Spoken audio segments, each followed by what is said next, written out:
The chapter begins with the cold, bureaucratic sound of a death sentence. A magistrate reads the verdict. The accused is guilty of making a pact with the devil and committing the worst forms of heresy. Therefore, she is sentenced to immediate execution. The girl about to be executed screams, pleading her innocence.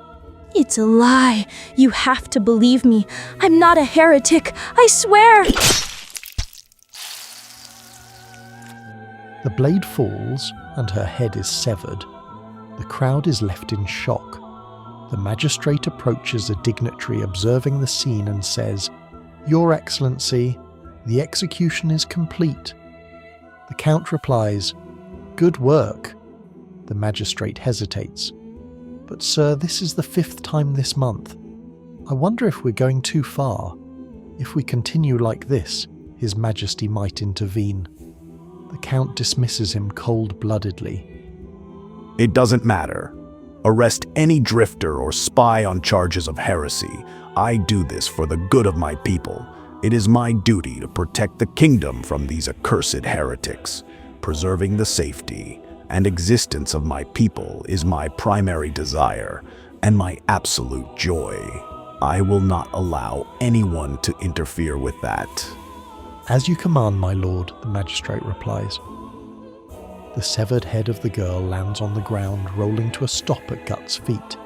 He picks it up, staring at the final tear frozen in her eye. Suddenly, a young boy tries to push past the guard, screaming, "Sister!" A guard strikes the boy down, throwing him to the ground. Anyone who sympathizes with heretics will be punished! Even children will be thrown into the dungeon! The crowd remains silent, too terrified to intervene. The guard then marches up to Guts. "Give me that head." In response, Guts spits in the guard's face and hurls the severed head straight at the count. "You scoundrel!" the guard shouts, raising his spear to strike. Guts instantly shatters the guard's face with his metal prosthetic hand. The count stares at the severed head and notices a mark on its forehead, identical to the brand on Guts' neck. What is this? That mark? The count and Guts lock eyes. Guts wipes the blood trickling from the brand on his neck and threatens to cut the count's throat before walking away. The magistrate orders the soldiers to pursue Guts, musing aloud, "Who in God's name is that man?" The Black Swordsman. How entertaining. A declaration of war, maybe.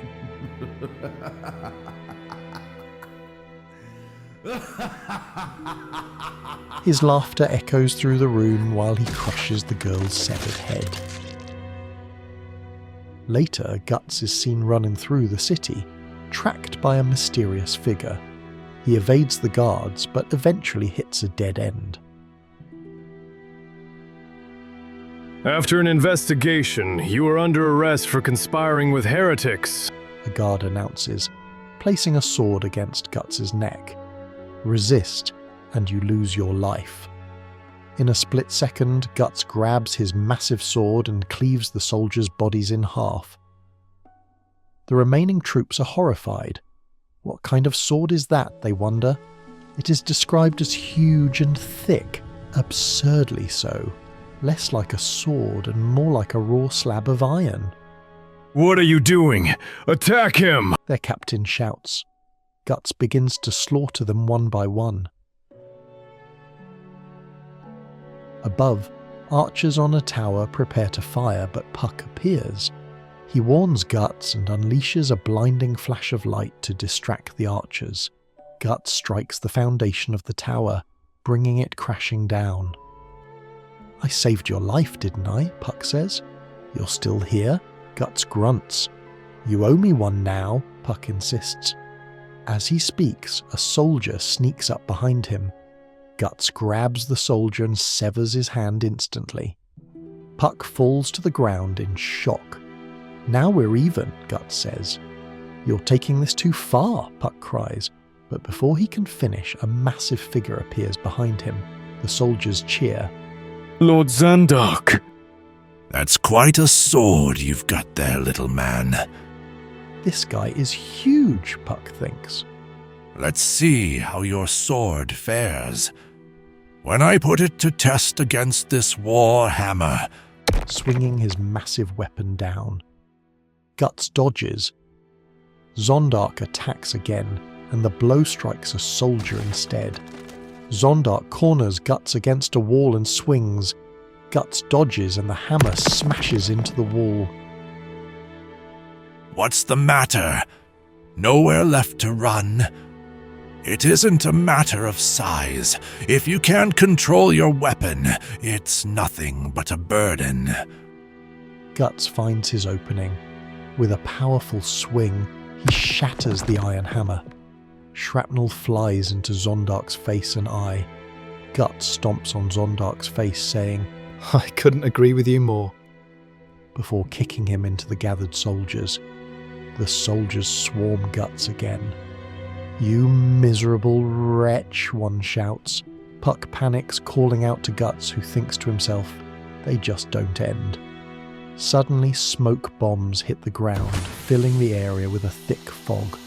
The mysterious man who had been tracking Guts calls out, "Over here, quickly! What are you doing? Hurry up!" the man urges. Guts escapes. Don't let that bastard get away. Find him. Kill him. Guts walks through the city streets. Windows slam shut the moment he passes. The people here aren't very welcoming, Puck notes. That's because everyone is a suspect. You never know when you'll be called a heretic or who will accuse you.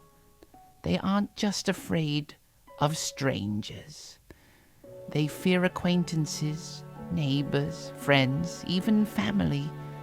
In this city, people are just something to be feared. They arrive at a door. We're here. Inside, the room is filled with jars containing preserved creatures and skeletons. What is this place? Is he a butcher? An herbalist? Puck wonders, terrified. He screams when he sees a preserved elf in a jar. Quite a collection, Guts remarks. If you were accused of heresy, you'd have a hard time explaining this. No, I'm just a doctor, nothing more. Who are you, and why did you help me? Guts asks. I saw you at the execution ground today. You have a grudge against the Count, don't you?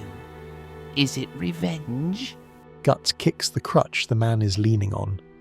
I asked the questions, not you. Puck rushes to help the man. That was horrible. Why did you knock him down? He asks the man, "Are you okay, sir?" but recoils when he sees the man's disfigured face. The man stands up. I couldn't let them capture you. I want you to kill him. I want you to cut that demon Count into little pieces. That cursed Count. He isn't even human. He is a demon. Look at my face, my legs. That evil wretch cut them off and ate them. You don't believe me, do you? Believe you? Guts replies. No, I don't just believe you. I know exactly what he is. The man, surprised and pleased by Guts' reaction, turns around. There is something I want to show you. A secret door, Puck whispers. Why do I feel like this is going to be something bad again? Here, Guts. This is it. For a moment, Guts can't breathe. His voice drops to a rough whisper. A pellet.